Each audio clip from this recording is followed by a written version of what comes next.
안녕하세요. 이번에는 몽골 제국의 세계 지배 역사가 어떤 사고적인 오류가 있는지 알아볼 생각입니다. 시작해 보겠습니다. 인간과 개의 협력적 관계는 인간이 지구상에서 최상위 포식자가 되는데 결정적인 역할을 했습니다.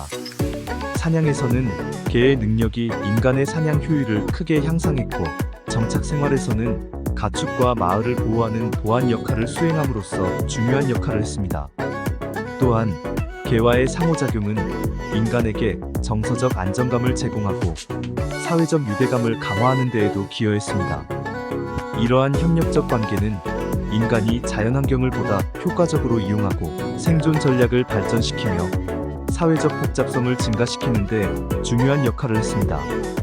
따라서 인간과 개의 독특한 관계는 인간이 지구상의 생태계에서 독보적인 위치를 차지하는 데 중요한 요인으로 작용했습니다. 이와 마찬가지로 역사적 사건을 바르게 이해하는 것은 우리의 발전에 매우 중요합니다. 예를 들어 몽골 제국의 세계 지배 역사는 말을 비롯한 여러 환경적 요소에 크게 의존했습니다. 말은 몽골 제국의 군사적, 통신적, 그리고 경제적 이점을 제공했습니다. 군사적으로는 말의 속도와 기동성 덕분에 몽골 군대는 광범위한 영역을 빠르게 이동하며 예상치 못한 곳에서 공격할 수 있었고, 이는 몽골 제국이 단시간 내에 방대한 영역을 정복하는데 핵심적인 역할을 했으며, 빠르고 거대한 말이 내 앞으로 진격해 온다는 상상을 하면 얼마나 전장에서 유리했을지 이해할 수 있습니다. 또한 말은 야막 시스템 군사 기지나 행정 중심지를 통한 효율적인 커뮤니케이션과 무역의 확장에도 중요한 역할을 수행했습니다. 이 모든 것이 몽골 제국의 성공과 세계 지배에 결정적이었습니다. 하지만 이러한 성공을 단순히 민족의 우월성으로만 해석하는 것은 오류입니다. 실제로 몽골 제국의 성공은 환경적 요소와 이를 효과적으로 활용한 전략이 결합된 결과였습니다. 이 점을 인식하는 것은 역사적 사건을 이해하고 분석하는 데 매우 중요합니다. 몽골 제국의 역사는 우리에게 역사적 성공이 특정 인물이나 민족의 고유한 특성뿐만이 아니라 환경적 조건과 이를 활용한 전략의 중요성을 보여줍니다. 따라서 역사를 바르게 이해하기 위해서는 단순한 우월성의 관점을 넘어 환경적, 사회적, 그리고 전략적 요소들을 종합적으로 고려해야 합니다.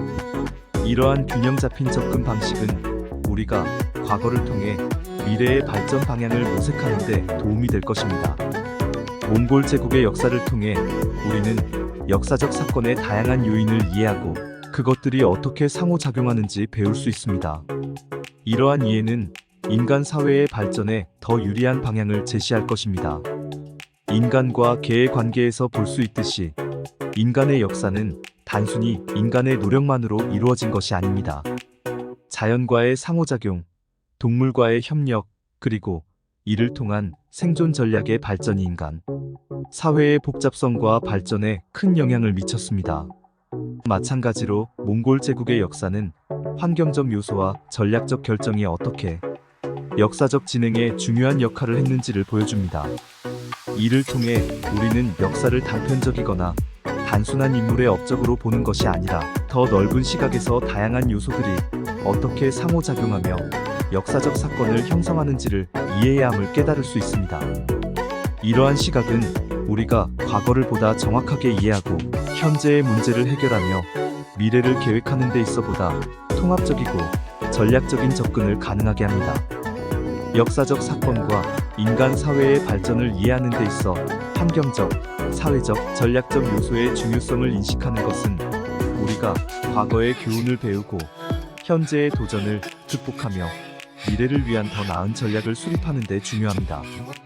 이는 우리가 지속 가능한 발전을 추구하고 보다 평화롭고 번영하는 사회를 만들어가는데 필수적인 요소입니다. 결론적으로 인간과 개의 관계, 몽골 제국의 역사를 통해 우리는 역사적 사건을 다각도에서 바라보고 분석할 필요성을 배웁니다. 이러한 다각도의 접근은 우리가 과거를 보다 깊이 이해하고 현재의 문제에 대해 보다 효과적으로 대응하며 미래를 위한 지혜롭고 지속 가능한 전략을 수립하는 데 도움이 될 수 있습니다. 감사합니다.